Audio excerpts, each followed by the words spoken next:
जय हिंद दोस्तों, मैं वसीम हाशमी आपको अपने YouTube चैनल हाशमी क्लासेस में एक बार फिर से स्वागत करता हूं। दोस्तों, मुझे उम्मीद है आप लोग अच्छे और कुशल होंगे।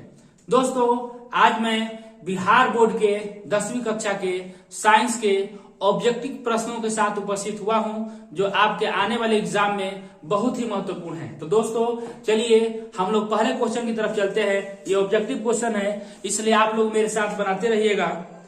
चलिए, आपके सामने ये पहला क्वेश्चन है। लिखा हुआ है, लेंस में मुख्य फोकस की संख्या होती है कितनी? आप लोग बताइए, 1 2 3 4, जल्दी से बताइए, हम तुरंत इसका जवाब बताएंगे। तो इसकी संख्या कितनी होती है? तो 2 होती है। कितनी होती है? तो 2 होती है। अगले क्वेश्चन की तरफ चलते हैं। अगला क्वेश्चन है, विद्युत का अच्छा चालक कौन है? ये ऑप्शन में से चुनाव करना है, लकड़ी, प्लास्टिक, कार्बन या चांदी। तो जानते होंगे, आप लोग पढ़े होंगे, तो ये चांदी जो है सबसे अच्छा चालक है। Option number D, option number D. इसके बाद देखिएगा, तीसरा क्वेश्चन है, शुष्क सेल में ऋण इलेक्ट्रोड बना होता है किसका? शुष्क सेल में ऋण इलेक्ट्रोड बना होता है किसका? तांबा का, कार्बन का, जस्ता का, इनमें से कोई नहीं। आप बता सकते हैं। तो इसका सही जवाब होगा, बताइए। तो इसका सही जवाब होगा जस्ता। क्या होगा? जस्ता। जस्ता क्यों होगा? क्योंकि जो नीचे होता है ना, जैसे ये बैटरी है आपकी, तो जो नीचे वाला होता है वही ऋण होता है, और ऊपर जो होता है ऐसे करके ये वाला, ये धन ध्रुव होता है। तो ये जो है नीचे से कार्बन का छड़ लगा रहता है, ठीक ना, कार्बन का छड़, और ऊपर लगा रहता है तांबा की धातु का टोपी लगा रहता है। तो क्वेश्चन हमारा ये है, नीचे वाला, ऊपर वाला प्लस होता है, नीचे वाला माइनस, तो नीचे वाला होता है जस्ता। समझ में आ रहा होगा? चलिए अगले क्वेश्चन की तरफ चलते हैं। 1 जूल का मान क्या होगा? 1 जूल कैलोरी बताना है। 0.24, 4.18, 0.42 और 2.4। तो इसका सही जवाब होगा आपका 0.24 कैलोरी, मतलब ऑप्शन ए, ऑप्शन ए। अगले क्वेश्चन की तरफ चलते हैं। पांचवा क्वेश्चन है आपका कि वनस्पति तेलों में होती है, वनस्पति तेलों में होती है। 4 ऑप्शन है, आप ऑप्शन का चुनाव करके हमें सही ऑप्शन बताएं। जल्दी से हमें सही ऑप्शन बताएं। तो इसका सही जवाब है कौन सा? इसमें है लघु असंतृप्त हाइड्रोकार्बन श्रृंखलाएं। यह है ऑप्शन सी, ऑप्शन सी। देखिए, लघु असंतृप्त हाइड्रोकार्बन श्रृंखलाएं, ठीक ना। तो चलिए अगले क्वेश्चन की तरफ चलते हैं, थोड़ा इसको मिटा देते हैं। छठा क्वेश्चन की तरफ चलते हैं।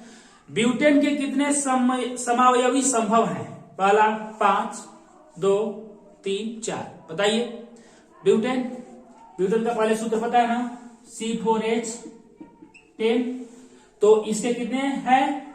तो इसके 2 हैं, एक तो आइसोब्यूटेन और नॉर्मल ब्यूटेन। तो 2 ऑप्शन सही है, मतलब बी ऑप्शन सही है, इसमें 2 लिखा हुआ है। अगले क्वेश्चन की तरफ चलते हैं। 7वां है, मेंडलीव के आवर्त सारणी में तत्व वर्गीकरण का आधार क्या है? मेंडलीव वाला है। तो मेंडलीव ने यह बताना है कि परमाणु त्रिज्या के आधार पर किया है, कि परमाणु घनत्व के आधार पर, कि परमाणु संख्या के आधार पर, परमाणु द्रव्यमान के आधार पर। तो जानते होंगे, परमाणु द्रव्यमान के आधार पर किया है, मतलब 7वां का ऑप्शन डी, 7वां का ऑप्शन डी। 8वें क्वेश्चन की तरफ चलते हैं।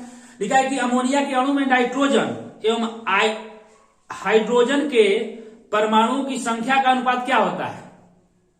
अमोनिया के अणु में नाइट्रोजन एवं हाइड्रोजन के परमाणुओं की संख्या का अनुपात कितना होता है?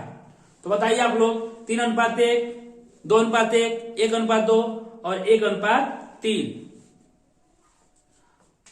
तो बताइए। तो इसका जवाब होगा 1:3, 1:3। ये कौन सा ऑप्शन है? 8वां का डी ऑप्शन है, 8वां का डी वाला ऑप्शन है। चलिए आगे बढ़ते हैं। 9 नंबर, निम्नलिखित में से कौन कमरे के ताप पर द्रव अवस्था में रहता है? ना, कमरे के ताप पर द्रव है। पहला एथेन, दूसरा एथाइन, तीसरा है एथेनॉल और चौथा है मीथेन। तो 9 नंबर का बताइए क्या होगा? इसका सही जवाब होगा एथेनॉल, एथेनॉल। एथेनॉल होगा, ठीक ना। ऑप्शन नंबर सी सही है। ऑप्शन कौन सा सही है? तो आपका 9 का हो जाएगा सी ऑप्शन। 10 में देखते हैं, 10वां का क्या होगा? सिरका में निम्नलिखित में से कौन सा अम्ल पाया जाता है? तो गंधकाम्ल, हाइड्रोक्लोरिक अम्ल, फार्मिक अम्ल और एसिटिक अम्ल। तो 10 का बताइए सही जवाब क्या होगा आप लोग? तो एसिटिक अम्ल इसका सही जवाब है। 10 का डी सही है, ठीक ना। बाकी जो दिया वो सब गलत है। लिखा है अगला क्वेश्चन 11 नंबर की, मनुष्य के शरीर की सबसे बड़ी ग्रंथि पूछा है, सबसे बड़ी ग्रंथि। तो इसका जवाब क्या होगा आप बताइए जल्दी से,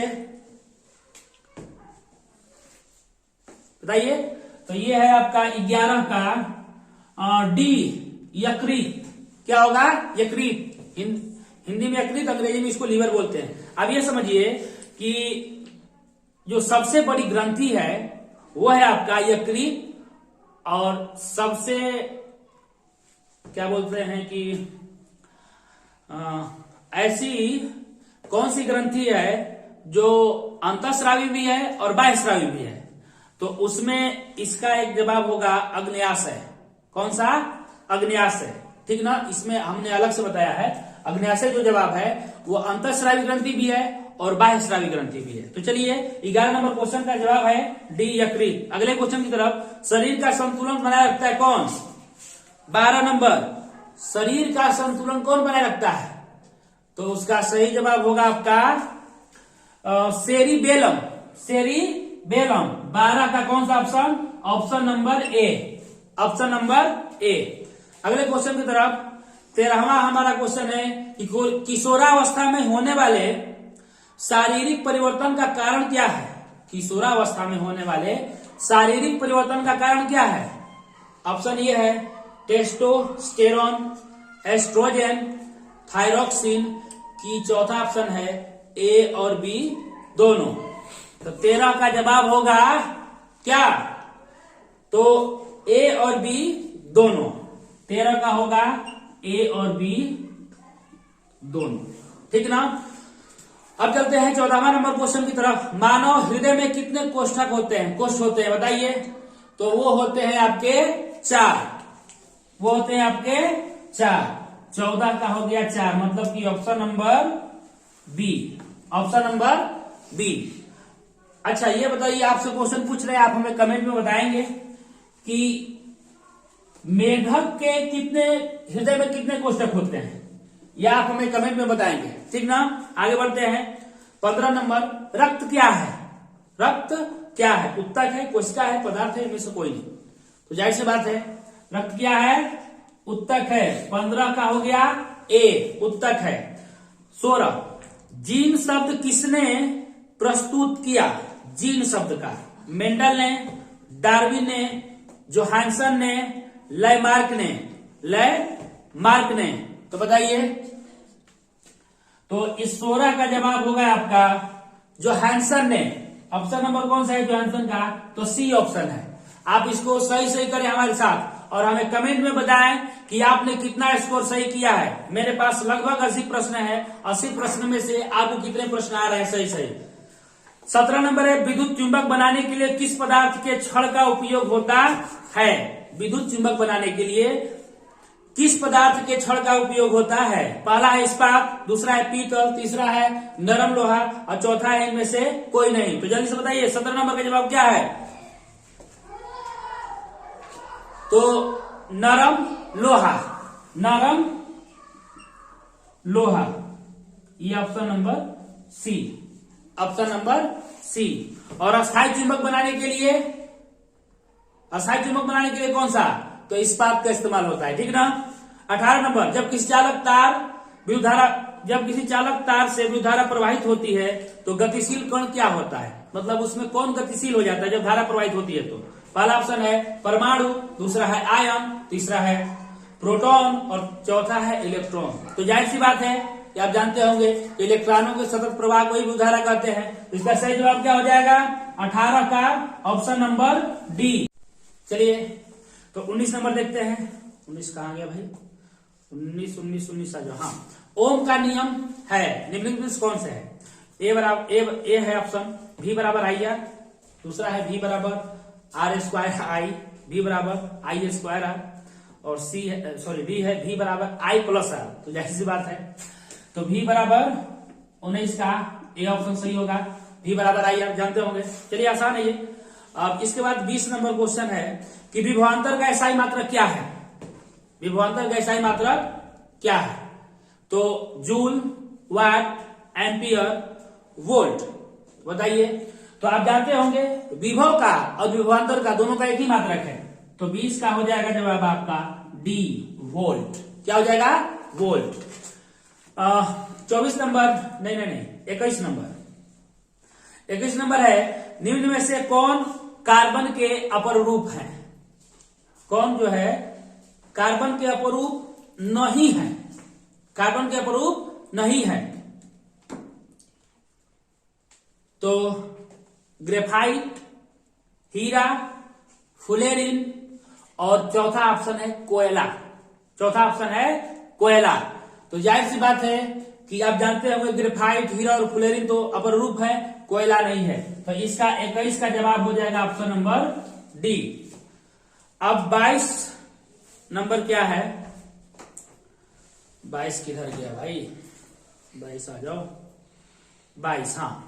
एक अणुसूत्र परंतु विभिन्न सूत्र वाले यौगिक कहलाते हैं। अणुसूत्र समान है लेकिन संरचना सूत्र कह सकते हैं अलग अलग है। तो उसको क्या कहेंगे? समावयवी कि अपर रूप कहेंगे कि उत्प्रेरक की बहुलक? तो बताइए इसका सही जवाब क्या होगा 22 का? तो 22 का सही जवाब होगा समावयवी, ए ऑप्शन पर जाएंगे। 23 नंबर क्वेश्चन देखते हैं। 23 नंबर क्या है कि दाढ़ी बनाने के लिए कौन सा दर्पण प्रयुक्त होता है? दाढ़ी बनाने के लिए कौन सा दर्पण प्रयुक्त होता है? ऑप्शन है ए है उत्तल, बी है समतल, सी है अवतल, और डी है इनमें से कोई नहीं। तो बताइए इसका सही जवाब। ये बहुत फेमस क्वेश्चन है, एग्जाम में बार बार पूछता है, खैर ये आसान है। तो इसका सही जवाब होगा अवतल दर्पण। अवतल दर्पण, ऑप्शन नंबर सी। क्यों? क्योंकि अवतल दर्पण में फिगर जो है, आकृति जो है, वो कैसा आता है? तो बड़ा करके आता है। कैसा आता है? तो बड़ा करके आता है। तो इसलिए अगर भाई तबे दाढ़ी कोई बना रहा है, नाई बना रहे हैं दाढ़ी, आप वहां पे दूसरा दर्पण लगा दिया तो दाढ़ी अगर छूट भी जाएगा तो वो दिखेगा नहीं। तो जब अगर अवतल दर्पण रहेगा तो उसको वो जूम करके बड़ा दिखाएगा, आवर्धित करके, तो उसको साफ करने में नाई को समस्या नहीं होती है। इसलिए इसका कौन सा जवाब होगा? अवतल दर्पण। तो क्वेश्चन नंबर कौन सा था ये? 23। 24 क्वेश्चन नंबर लिखा कि श्वेत प्रकाश वर्णपट में किस रंग की किरण का विचलन सबसे अधिक होता है? विचलन सबसे अधिक होता है लाल का, हरा का, पीला का और बैंगनी का। आप सही जवाब बताइए। सही जवाब बताइए। तो इसका सही जवाब बताइए जल्दी से। लाल का, हरा का, पीला का, बैंगनी का। तो बैंगनी का विचलन जो है सबसे अधिक होता है। 24 नंबर का होगा डी। लाल रंग का तरंग दैर्ध्य सबसे अधिक होता है लेकिन विचलन सबसे कम होता है लाल रंग का। अब बैगनी रंग का तरंग दैर्ध्य सबसे कम होता है लेकिन विचलन सबसे अधिक होता है। इस बात को आप एकदम दिमाग में रखेंगे। 25 नंबर समतल दर्पण की फोकस दूरी होती है। समतल दर्पण की फोकस दूरी होती है। तो 25 नंबर का जवाब बताइए जल्दी से, क्या होगा? जल्दी से बताइए।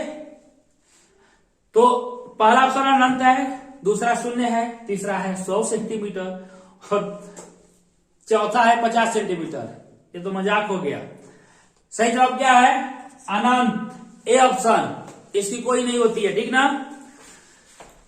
तारे 27 नंबर है, तारे के टिमटिमाने का कारण क्या है? तारे मतलब क्यों टिमटिमाते हैं? पहला है वायुमंडलीय परावर्तन, दूसरा है कुल परावर्तन, मतलब इसको पूर्ण परावर्तन कर सकते हैं, पूर्णांतरिक परावर्तन, और सी है वायुमंडलीय अपवर्तन, और डी है कुल अपवर्तन। तो इसका सही जवाब बताइए सही से क्या होगा? हमसे पहले बताइए, कमेंट में दीजिए। इको नंबर है जी 25। इसके बाद ये 27 हम बोल देंगे। चलिए 27 हो गया, इसके बाद 26 लगा देंगे। 27 में आपका होगा वायुमंडलीय अपवर्तन, सी। ध्यान से मारेंगे, बहुत सारे विद्यार्थी से गलती करते हैं। चलिए 26 नंबर एक मिस हो गया था हमसे। लिखा है कि अवतल दर्पण के सामने वस्तु को कहां रखा जाए, अवतल दर्पण के सामने वस्तु को कहां रखा जाए ताकि प्रतिबिंब उल्टा बने, वास्तविक और समान आकार का बने, वास्तविक बने समान आकार का, और कहा तो प्रतिबिंब उल्टा बने। तो आप जानते हैं ना, हम इसको थोड़ा बता देते हैं। ये अवतल दर्पण है ऐसे, यहाँ F है, यहाँ P है, यहाँ ले लेते हैं क्या, यहाँ C ले लेते हैं, वस्तु को यहाँ खड़ा करेंगे, ऐसे जाएगा, यहाँ से ऐसे प्रतिबिंब, यहाँ से ऐसे और यहाँ से ऐसे, सॉरी थोड़ा सा और आगे बढ़ जाएगा, ये यहाँ से ऐसे और यहाँ से ये ऐसे, देखेंगे लगभग यहाँ पे प्रतिबिंब आपका बनेगा। तो इसको हम कहाँ रखेंगे, वक्रता केंद्र पर, कहाँ रखेंगे, वक्रता केंद्र पर। तो ऑप्शन नंबर 26 का क्या हो जाएगा, सी। 26 का क्या हो जाएगा, सी। चलिए अगले क्वेश्चन की तरफ। 27 तो हो ही गया। 28, मानव नेत्र के लिए दृष्टि का अस्थायित्व होता है कितना, मानव नेत्र के लिए दृष्टि का अस्थायित्व होता है कितना। सही से जवाब बताइए। पहला 1/10 second, sorry 1/10 second, B option 1/16 second, और सी ऑप्शन 1/6 सेकेंड, और डी ऑप्शन 1/18 सेकेंड। तो इसका होगा कौन, इसका होगा क्या बोलते हैं, क्या बोलते हैं, 28 नंबर है ना, तो 28 नंबर का होगा 1/16, मतलब ऑप्शन नंबर बी होगा, ऑप्शन नंबर बी होगा। जरा इसको जल्दी से मिटा देते हैं। बताइए आप लोगों को ये कैसा लग रहा है, अगर अच्छा लग रहा होगा तो बताइएगा, आगे शेयर कीजिएगा। आगे इसी तरह का वीडियो मैं आप लोगों को डालता रहूंगा। और सोशल साइंस का भी मैं सोच रहा हूँ, मैथ का तो जरूरी है, मैथ तो मैं मैथ के लिए स्पेशल हूँ। लिखा है कि 29 नंबर, उत्तल दर्पण से बना प्रतिबिंब कैसा होता है। उत्तल दर्पण से, उत्तल दर्पण से तो सीधा एवं आवर्धित, उल्टा एवं आवर्धित, आवर्धित, सीधा एवं ह्रासित, सीधा एवं ह्रासित, और इनमें से कोई नहीं। तो दर्पण कौन सा भाई, उत्तल है, तो इसका सही जवाब होगा प्रतिबिंब सीधा बनेगा। प्रतिबिंब कैसा बनेगा, 29 नंबर का सीधा, परंतु आवर्धित नहीं बनेगा, आवर्धित नहीं बनेगा। इसका सही जवाब होगा सी, ह्रासित, मतलब कि छोटा, सीधा बनेगा और छोटा। ऑप्शन में बहुत सारे बुक में दिया है, बोलते हैं आवर्धित, लेकिन इसका सही जवाब क्या होगा, सीधा एवं छोटा, ठीक ना। तो मतलब 29 का हो जाएगा ऑप्शन नंबर सी। और 30 की तरफ चलते हैं। 30 नंबर है, अवतल लेंस का आवर्धन एम बराबर क्या होता है। अवतल लेंस का आवर्धन एम बराबर क्या होता है। पहला v/u, दूसरा है u_v, तीसरा है u/v, और चौथा है u+v। तो जाहिर सी बात है आप इसको आराम से बना सकते हैं। तो इसका सही जवाब है 30 का ए ऑप्शन, क्या, तो v/u, v/u। अगला है 31 नंबर, 1 मिली एम्पियर MA बराबर कितना होगा। तो इसका सही जवाब बहुत सारे विद्यार्थियों को पता नहीं होगा, ठीक है। मैं ऐसे क्वेश्चन को लेकर आया हूं जिससे आपका मेमोरी पावर जो है बढ़ जाएगा। यह है 10 के पावर -3 एम्पियर, 10 के पावर 3 एम्पियर, मतलब कि आपका ऑप्शन नंबर ए है। कितना का, 31 का ऑप्शन नंबर ए, 10 के पावर -3 एम्पियर। 32 नंबर चलते हैं। डीजल का उपयोग होता है कहाँ, भारी वाहनों में, रेल के इंजन में, और विद्युत उत्पादन में, इनमें से सभी। तो आपका जवाब होगा इनमें से सभी, डी पर जाएंगे ना, इनमें से सभी, ये आसान है। 33 नंबर, सौर सेल और सौर सेल को सौर ऊर्जा को रूपांतरित करते हैं किस में, प्रकाश ऊर्जा में, कि गतिज ऊर्जा में, कि ताप ऊर्जा में, कि विद्युत ऊर्जा में। तो सोलर प्लेट लगाए रहते हैं ऊपर, तो उसको किस में बदल देता है, छतवा के ऊपर जो लगा रहता है, तो सूर्य का प्रकाश आता है, प्रकाश से उसको किस में बदलेगा, वहां से लाइन देता है, विद्युत देता है ना, तो वो होगा आपका विद्युत ऊर्जा में। तो ऑप्शन नंबर 33 का क्या हो गया, डी हो गया। 34 नंबर, सोना की परमाणु संख्या, 34 में आइए। सोना की परमाणु संख्या बताइए कितनी होगी, सोना की, तो बताइए सोना। अरे सोना का संकेत क्या है और उसका लैटिन नाम क्या है, नहीं पता है, बताइए तो कमेंट में बताइए हमें। सोना का लैटिन नाम और उसका परमाणु क्रमांक, क्या हो गया भाई आंख में, सोना का लैटिन नाम और उसका परमाणु क्रमांक। तो लैटिन नाम है आपका औरम, संकेत है AU, और उसकी परमाणु संख्या सी ऑप्शन 79, 80 में एगो कम, सोना 80 में एगो कम। इसके बाद क्वेश्चन नंबर 34 हो गया। 35 नंबर की तरफ चलते हैं। 35, निम्न में कौन ऑक्सीकरण की क्रिया नहीं है? ऑक्सीकरण की क्रिया नहीं है, तो आप इसको बता सकते हैं दहन, श्वसन, भोजन का पाचन, अवक्षेपण। समझ में आ रहा है ना कौन नहीं है, एकदम अलग है सबसे। तो ऑप्शन नंबर 35 का होगा डी। क्या होगा? डी, क्योंकि दहन में भी ऑक्सीकरण होता है, श्वसन में, भोजन के पाचन में भी, लेकिन अवक्षेपण में नहीं होता है। अब जो है क्वेश्चन नंबर 36 आपके स्क्रीन पे है। ऑक्सीजन की संयोजकता होती है कितनी? बताइए, ऑक्सीजन की संयोजकता कितनी होती है? 1 की 0 की 2 की 3। ऑक्सीजन के बारे में जानते हैं ना? ऑक्सीजन की पहले बताइए परमाणु संख्या, तो 8 होती है। उसका इलेक्ट्रॉनिक विन्यास निकालेंगे तो 2 6। अष्टक पूरा करने के लिए 2 चाहिए इसको, तो जो चाहिए वही उसकी संयोजकता है, तो उसकी संयोजकता कितनी हो जाएगी? 2। तो ऑप्शन नंबर कौन सा? तो सी। आगे 37 ना, अम्लीय वर्षा के जल का पीएच मान कितना होता है या कितना होना चाहिए? बताएंगे, जरा इसको मिटा देते हैं। क्वेश्चन नंबर 37 है, जल्दी से बताइए हमें। दोस्तों इस वीडियो को ज्यादा से ज्यादा शेयर कीजिए,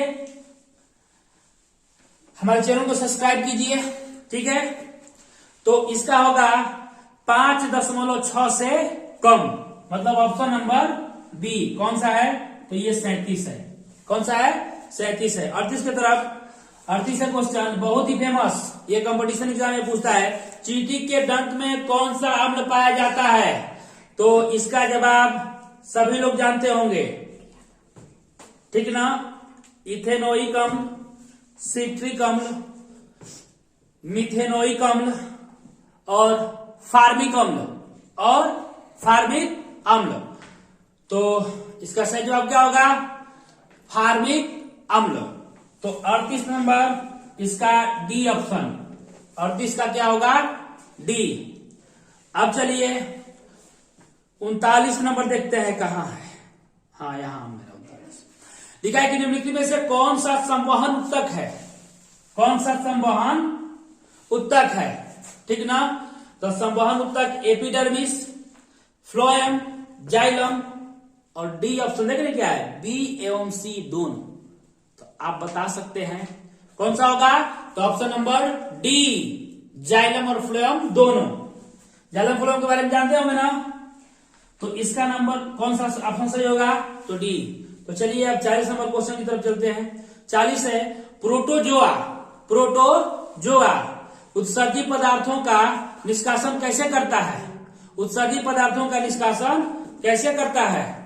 तो पहला है परासरण द्वारा, दूसरा है विसरण द्वारा और तीसरा है अवशोषण द्वारा और चौथा है आपका डी, निष्कासन के द्वारा। प्रोटोजोआ, तो इसका कौन सा ऑप्शन सही होगा बताइए जल्दी से। तो 40 का होगा ए, परासरण के द्वारा। किसके द्वारा? परासरण के द्वारा। अब 41 नंबर देखते हैं। 41 नंबर किधर गया हमारा भाई? आज अब 41 कहां गया? हाँ, मिल गया। ऐसे तत्व जो इलेक्ट्रॉनों को त्याग कर धनायन बनाते हैं, ऐसे तत्व जो इलेक्ट्रॉनों को त्याग कर क्या करते हैं? धनायन बनाते हैं, क्या कहे जाते हैं? ऑप्शन उपधातु, ऑप्शन बी क्या है? धातु, और ऑप्शन सी क्या है? अधातु, और ऑप्शन डी है मिश्र धातु। तो 41 का लिख देते हैं।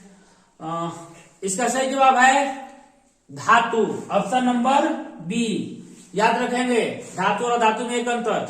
धातुएं क्या होती हैं? विद्युत की धनात्मक, अधातु विद्युत की ऋणात्मक। तो यहाँ जो दे रहा है तो धनात्मक हो रहा है, तो कह सकते हैं इसका 41 का कौन सा ऑप्शन है? ऑप्शन बी, धातु सही जवाब है। ठीक ना।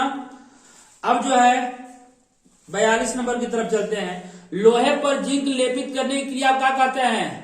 क्या कहते हैं भैया बोलो? तो 42 का क्या होगा?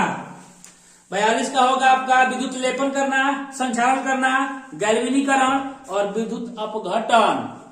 बताओ यार। तो इसका होगा आपका जवाब, आसान है, गैल्वेनीकरण, गैल्वेनाइजेशन बोलते हैं, गैल्वेनाइजेशन उसको। तो option number C, option number C. 42 कौन सा ऑप्शन? तो सी है। 43 पे आइए। 43 कहां गया? यहाँ है। निम्न में कौन सा संयोजी यौगिक है? पहला NaCl, दूसरा CaCl2, तीसरा CH4 और चौथा है Na2O। तो इसका सही जवाब क्या होगा? 43 का बताइए, बताइए जी। इसका सही जवाब होगा CH4। क्या? मेथेन। आभूषण बनाने वाला अगला नंबर 44 नंबर, ये बहुत ही फेमस क्वेश्चन है, विद्यार्थी बहुत सारा गलती करते हैं। आभूषण बनने वाला सोना कौन होता है? आभूषण जिससे बनता है, जानते हैं कि सोना तो 24 कैरेट का होता है। आभूषण किससे बनता है? 24 कैरेट का, 16 कैरेट का, 22 कैरेट का और 15 कैरेट का, 44 का। अभी आंसर नहीं लिखेंगे, आप बताइए कौन सा होगा। हम आपको बता दें कि सोना तो पूरा 24 कैरेट का होता है। 24 कैरेट का मतलब क्या है? कि सोना पूर्णतः कंप्लीट है, एकदम उसमें कुछ भी मिला नहीं है इसमें। लेकिन अगर कोई कह दिया कि 22 कैरेट का है तो इसमें कुछ मिल गया। क्या मिल गया? कुछ तांबा मिल गया, चाहे कुछ मिल जाता है, धातु मिला देते हैं सोनार लोग और उसको 24 कैरेट के रेट के हिसाब से बेच देते हैं। ठीक ना। इस तरीके से उनको ज्यादा मुनाफा हो जाता है। ठीक ना। तो आप लोग याद रखेंगे कि आभूषण बनाने के लिए 22 कैरेट, सी ऑप्शन, 22 कैरेट सोने का इस्तेमाल किया जाता है। नहीं तो गहना का आकार पूर्ण तो नहीं मिलेगा, अच्छा नहीं होगा, मतलब होगा लेकिन कमजोर होगा और टूट जाएगा। आप देखते हैं कि शादी ब्याह में कितनी लड़कियां जो है पहन के इधर उधर घूमती है, तन को इधर उधर लगा तो पता लगी टूट गया, तो गहना नथुनी तो टूट के फेंका गया, अब नथुनी खोजिए शादी में कहाँ गया। तो इसलिए 22 कैरेट का बनाया जाता है ताकि वो जल्दी से टूटे ना, कमजोर ना हो। आगे 45 नंबर, निम्न में कौन सा उत्कृष्ट तत्व है? तो आपको बताना आयोडीन, सिलिकॉन, आर्गन, ब्रोमीन। तो आपका 45 का कौन सा जवाब होगा? तो 45 का सी, 45 का कौन सा? सी। क्या है? आर्गन, ये निष्क्रिय है, निष्क्रिय उत्कृष्ट सब एक ही बात है। ठीक ना। अब 45 के बाद 46 की तरफ बढ़ते हैं। ताम्र एवं टीन के मिश्र धातु को कहते हैं क्या? तांबा और टीना के मिश्र धातु को क्या कहते हैं? 46 का जल्दी से बताइए। 46 का कांसा, पीतल, सोल्डर, इसके बाद ड्यूरा लुमिन। तो इसको कहते हैं, आपको कितना लिखे? 46। चलिए ऊपर लिखते हैं 46 को क्या कहेंगे भाई? तो कांसा, ए ऑप्शन। 46 में कौन सा होगा? A option. चलिए बाकी सब मिटा देते हैं जल्दी से। हो बड़ा ठंडा लग रहा है। आप लोग घर में लुका के देखिए, लुकाने का मतलब समझ रहे हैं ना, सब भोजपुरी जानते हैं। आगे 47, प्लास्टर ऑफ पेरिस का रासायनिक सूत्र बताइए। 47 नंबर है, प्लास्टर ऑफ पेरिस का रासायनिक सूत्र क्या होगा बताइए। ऑप्शन देख लीजिए, आपके स्क्रीन पर है, ऑप्शन बताइए कौन सा सही है। तो इसका सही जवाब है CaSO4 इंटू हाफ H2O, मतलब ऑप्शन नंबर बी सही है। थोड़ा मार्कर चेंज कीजिए, ऑप्शन नंबर बी सही है। ठीक है। अगले क्वेश्चन की तरफ 48 में चलते हैं। नहीं चल रहा है। अम्ल और क्षार आपस में क्रिया करके क्या बनाते हैं?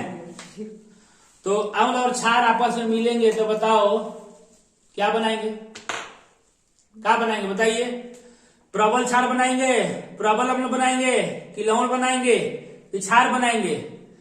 तो जाहिर सी बात है भैया, अम्ल और क्षार आपस में मिलेंगे तो क्या बनाते हैं? लवण तथा जल, लवण तथा जल।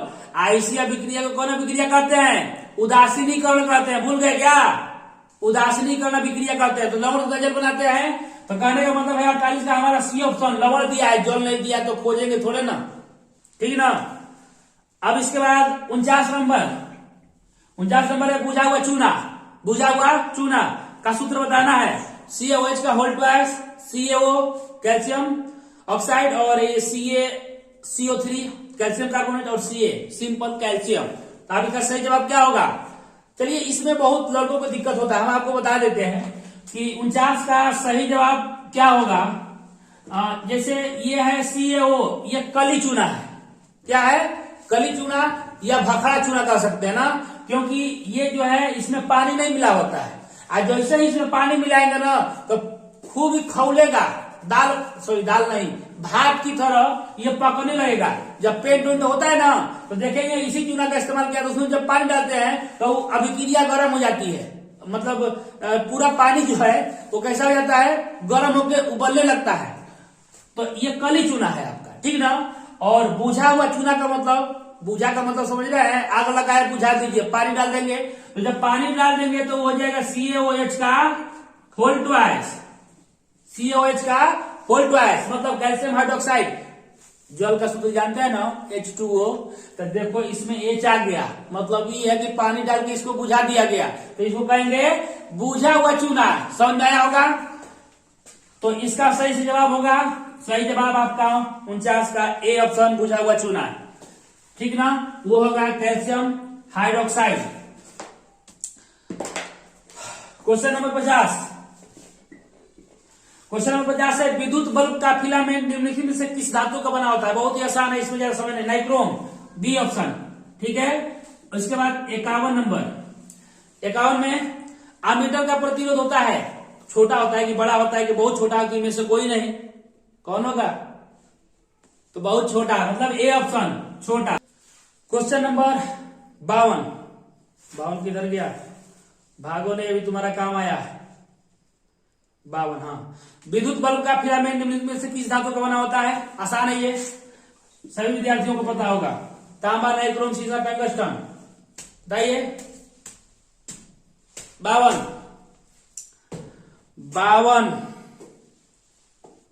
का होगा टंगस्टन, डी। अरे फिलामेंट जो ललका जलता है अंदर हवा बहुलवा के, ठीक ना। 53 में आइए। 53 क्या है हमारा? रियोस्टेट का उद्देश्य क्या है? रियोस्टेट का उद्देश्य क्या है? देखिए बहुत ही अच्छा क्वेश्चन है। 53 क्या है? 53 तो पहला है धारा का परिमाण में वृद्धि, धारा का परिमाण में कमी और धारा का परिमाण में वृद्धि, दोनों एक ही ऑप्शन हो गया है। चलिए कोई बात नहीं, इनमें से कोई नहीं, तो जो पहले दिखता है वो मारेंगे।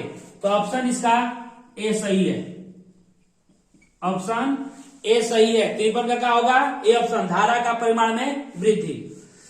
चलिए इसके बाद कौन सा है? 54 है विद्युत आवेश का SI मात्रा क्या होगा? बताइए जल्दी से। वोल्ट है, ओम है, जूल है, कुलाम है। आवेश का नाम, आवेश क्या हो जाएगा? कुलाम। 55 का बताइए। 55 है आपका श्वसन का अंतिम उत्पाद क्या है? सांस लेते हैं उसका अंतिम उत्पाद क्या है सांस लेने के बाद? तो वो है आपका CO2 और H2O, मतलब option number A, option number A. 55 है, इसके बाद 56 में देखिए क्या है? 56 का होगा दांत की सबसे ऊपरी परत क्या है? दांत की सबसे ऊपरी परत क्या है? हमारे यहाँ रिकॉर्ड करे सभी विद्यार्थियों को पता है, तो वो है डेंटाइन एनामेल अस्थि क्राउन। एनामेल का नाम सुने ना, वो है बबुआ, तो वो है इनामेल। इनामेल, एनेमल कुछ लोग कहते हैं, वही बात है। ये दांत का ही नहीं, पूरे शरीर का सबसे कठोर पदार्थ ही है इनामेल, ठीक ना। अब इसके बाद 57 की तरफ चलते हैं। एक क्वेश्चन बस केवल और इसमें लेते हैं नीचे। 57 कहां गया मेरा? 57 आ जाओ। 57, हाँ। मानव आहार नाल का सबसे लंबा भाग, या कह सकते हैं आहार नाल का वो कौन सा भाग है जहां पूर्ण रूप से पाचन हो जाता है? तो वो है अमाशय, छोटी आंत, ग्रास नली और बड़ी आंत। जवाब बताइए आपका। एकदम आसान है, छोटी को है देखल में छोटा लगे घाव करे गंभीर, या कभी कभी कहा जाता है छोटा पटाखा बड़ा धमाका। तो कह सकते हैं कि जो बी ऑप्शन है छोटी आंख वो सबसे लंबा भाग है, सबसे लंबा भाग है, ठीक ना। अब क्वेश्चन नंबर कौन सा 57 हो जाना, अब 58 चाहिए। चलिए इसको जरा हम निकाल देते हैं जल्दी से। आप लोग हमारे इस वीडियो को शेयर कीजिए, ज्यादा से ज्यादा लोगों तक शेयर कीजिए और हमारे चैनल को सब्सक्राइब भी कीजिए, ठीक ना।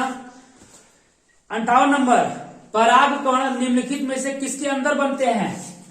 58 का लिखते हैं। परागकण निम्नलिखित में से किसके अंदर बनते हैं? बताइए जवाब क्या होगा। ऑप्शन दिख रहा है आपके सामने, परागकोश, अंडाशय, वर्तिका, पत्तियों में। तो भैया परागकण बनाना है तो परागकोश में बनेगा, ये तो सबको पता है।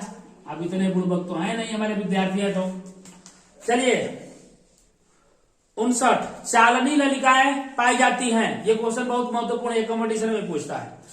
जंतुओं में, जाइलम, फ्लोएम में और एक कोशिकीय पौधों में। 59 नंबर, 59 नंबर जल्दी से बताइए सही जवाब क्या है इसका। तो ये है जाइलम, बी। कौन सा? जाइलम में। 60, आरबीसी की जीवन काल अवधि क्या होती है? बताइए। 120 दिन, 180 दिन, 80 दिन और 220 दिन। तो इसका सही जवाब क्या होगा? A option. ए ऑप्शन कौन सा है भाई? तो 120 दिन, 120 दिन। अगला 61, जस्ता का एस क्या है? Cinnabar, zinc blende, bauxite, sodium chloride. पता है? बताइए, अरे बताइए जल्दी, क्या है आपका? आपका ऑप्शन नंबर बी सही होगा इसका, जिंक ब्लेंड। आगे कौन नंबर है? 61, 61 के बाद 62, 62 यहां है। सिलिकॉन क्या है? सिलिकॉन है एक क्या धातु है? क्या धातु है? उप धातु की मिश्र धातु। चुटकी बताइए जल्दी से। धातु, धातु, उप धातु, मिश्र धातु, जल्दी से बताइए। तो इसका सही जवाब होगा सी, उपधातु। अब कौन सा है? 63 ना। अल्कोहल में कौन सा तत्व उपस्थित रहता है? सॉरी, अल्कोहल में कौन सा तत्व उपस्थित नहीं रहता है? कार्बन, ऑक्सीजन, हाइड्रोजन और नाइट्रोजन। बताइए, ये बहुत फेमस क्वेश्चन। बत्ती जल जाएगी दिमाग की। सही बता देंगे तो हम जानेंगे आप एक्चुअली सही में वास्तविक रूप से आप पढ़ रहे हैं। आप तैयार हैं एकदम बिल्कुल बोर्ड एग्जाम के लिए। Carbon, oxygen, hydrogen, nitrogen. Alcohol का पहले सूत्र वगैरह पता होना चाहिए, तो बता पाएगा वो व्यक्ति, ठीक है। तो सबसे डी नंबर में चलते हैं। ये है नाइट्रोजन, ये इसका रोल नहीं होता है अल्कोहल में। इसके बाद है आपका 64 नंबर। 64 क्या है भाई? 64 किधर गया? 64 आ जाओ जल्दी से। 64 आओ। हाँ, मेथेनोइक अम्ल का सामान्य नाम क्या है? 64 नंबर मेथेनोइक। फार्मिक अम्ल, एसिटिक अम्ल, लैक्टिक अम्ल और लैक्टिक अम्ल दोनों सेम ऑप्शन हो गया। कोई बात नहीं, ऊपर वाला में से ही 2-3 में से सही है, जो भी आप समझते हो। तो पहला जवाब इसका भी सही है। पहला है आपका फार्मिक अम्ल। आप इसे कमेंट में हमें बताएं कि इसका क्या बोलते हैं कि अणुसूत्र क्या होता है फार्मिक अम्ल का। फार्मिक अम्ल का अणुसूत्र क्या होगा? जल्दी से हमको कमेंट में बताएं। 65 नंबर, स्वपोषी पोषण के लिए क्या आवश्यक है? स्वपोषी पोषण के लिए क्या आवश्यक है? क्लोरोफिल की, कार्बन डाइऑक्साइड की तथा जल और सूर्य का प्रकाश और इनमें से सभी। भैया आपको खाना बनाना है तो खाली चावल दाल दे दिया जाएगा तो खाना बन जाएगा सब्जी से? आ लकड़ी गोईठा दिए ही नहीं गया तब कैसे बनाओगे बताओ? तो सब चीज चाहिए ना। तो उसी प्रकार से स्वपोषी पोषण का मतलब जो पेड़ पौधे होते हैं वो भोजन कैसे बनाएंगे? तो उनके लिए सारा चीज चाहिए, मतलब क्लोरोफिल भी चाहिए, कार्बन डाइऑक्साइड जल चाहिए और सूर्य का प्रकाश। मतलब इनमें से सभी ऑप्शन सही है। और इसके बाद आते हैं 66 किधर गया? 66। हाँ, मैग्नीशियम पाया जाता है। बहुत ही फेमस क्वेश्चन, ये एग्जाम में, बड़े बड़े एग्जामों में ये पूछता है। कहा? तो क्लोरोफिल में, कि लाल रक्त कण में, वर्णी लवक में, श्वेत रक्त कण में। अरे भैया ये कुल दिया है कि खूनों में का दिया है। अब सनवा तो ऐसे ही छट जा रहा है, ये पौधा में पाया जा रहा है, ठीक ना। तो इसमें कौन सा है? मैग्नीशियम पाया जाता है आपका ए ऑप्शन, क्लोरोफिल में। कोई समस्या? याद रखेंगे, बहुत फेमस क्वेश्चन है। 67 एक तेलीय कागज होता है, कैसा? पारदर्शक कि अपारदर्शक कि पारभाषक कि इनमें से कोई नहीं। Bye bye. तो कौन बताएंगे भाई? तो पारदर्शक गलत जवाब हो जाएगा, अपारदर्शक वो भी गलत। तो पारभाषक, घिसा हुआ कांच और तेल से भीगा कागज, ये पारभाषी पदार्थ में आता है। तो ऑप्शन नंबर कौन सा? तो सी हो गया। 68 नंबर, लेंस द्वारा उत्पन्न आवर्धन की SI इकाई यूनिट क्या है? आवर्धन का, लेंस द्वारा उत्पन्न आवर्धन का। तो इसका सही जवाब बताइए जल्दी से, क्या होगा? तो इसका सही जवाब क्या होगा? मीटर, सेंटीमीटर, मिलीमीटर, mm है और मात्रक विहीन। तो याद रखेंगे, इसका सही जवाब होगा ऑप्शन डी। एग्जाम में क्वेश्चन भरमाने के लिए, बुड़बक बनाने के लिए देगा। तो आप इतने चालाक हैं, कैसे बना सकते हैं, ठीक ना। तो आगे बढ़ते हैं। 69 नंबर, लिखा है कि प्रकाश की चाल विभिन्न माध्यमों में क्या समान होती है कि भिन्न भिन्न होती है? कि इन ए और बी दोनों समान भी होती है और भिन्न भिन्न होती है, इनमें से कोई नहीं। डी ऑप्शन इनमें से कोई नहीं है। तो क्या मारेंगे आप लोग? जल्दी से बताइए हमें, हमसे पहले आपका जवाब होना चाहिए। तो ऑप्शन कौन सा होगा? तो भिन्न भिन्न होती है, बी ऑप्शन, ठीक ना। चलिए 70 नंबर क्वेश्चन की तरफ चलते हैं। वायु प्रकाश की चाल निर्वात की अपेक्षा होती है कम कि ज्यादा कि समान, इनमें से कोई नहीं। निर्वात माने समझ रहे हैं ना, जहां वायुमंडल नहीं है, ठीक ना। तो यह प्रकाश तेजी से चलेगा और वायु में चलेगा कम। तो इसका सही जवाब क्या हो जाएगा? तो कम कोने में है, ए ऑप्शन में, ठीक है, दिख रहा है ना। अब चलिए मिटा देते हैं। अब जो है क्वेश्चन नंबर 71 सही से बनाइएगा। मानव शरीर की सबसे लंबी कोशिका कौन है? अस्थि कोशिका, पेशी कोशिका, न्यूरॉन है कि मास्टर सेल है? ये बहुत ही अच्छा क्वेश्चन है। 71 है, हाँ। तो सही जवाब है न्यूरॉन। क्या है? न्यूरॉन। ये कौन सा ऑप्शन में है? तो सी में। 72 किधर गया? 72 हमारा आ जाओ। 72 अंडाणु निषेचित होता है। ये 72 अंडाणु निषेचित होता है कहा? योनि में, गर्भाशय में, अंडाशय में, फैलोपियन नलिका में, फैलोपियन ट्यूब बोलते हैं, ठीक ना। तो सही जवाब आपका क्या होगा? ये फेमस क्वेश्चन है, ये बड़े बड़े एग्जाम में पूछता है, ठीक ना। इसको याद रखेंगे। तो इसका डी ऑप्शन होगा, फैलोपियन ट्यूब नलिका में, ठीक ना। इसके बाद 73 नंबर, 73 क्या है? निम्नांकित में कौन पादप हार्मोन नहीं है? एथिलीन, साइटोकाइनिन, ऑक्सीन और इसके बाद है ऑक्सीटोसिन। बताइए, जानते होंगे। तो इसका 73 का सही जवाब क्या होगा? डी। ये दुग्ध स्रावित करने वाला, दूध ज्यादा मात्रा में होता है उसके लिए हार्मोन है, ठीक ना। उसके लिए ये हार्मोन है। तो ये जंतुओं में पाया जाता है। अब है 74 नंबर, फूल में नर प्रजनन अंग कौन है? नर। फूल में नर प्रजनन अंग, पहला पुंकेसर, अंडाशय, वर्तिकाग्र और वर्तिका। तो अंडाशय, वर्तिकाग्र और वर्तिका, ये तो मादा भाग है ना, पता होगा। तो पुंकेसर क्या है? इसका सही जवाब, मतलब फूल में नर प्रजनन अंग कौन है? पुंकेसर। इसके बाद 75 नंबर क्या है? 75 है निम्नलिखित में से किसमें द्विखंडन नहीं होता है? द्विखंडन नहीं होता है। तो वो है आपका अमीबा, ईस्ट, पैरामीशियम, यूग्लिना में। तो कौन सा जवाब सही होगा? तो 75 का बी ऑप्शन, ईस्ट, खमीर। पता है ना, खमीर। तो बी ऑप्शन इसका सही जवाब है।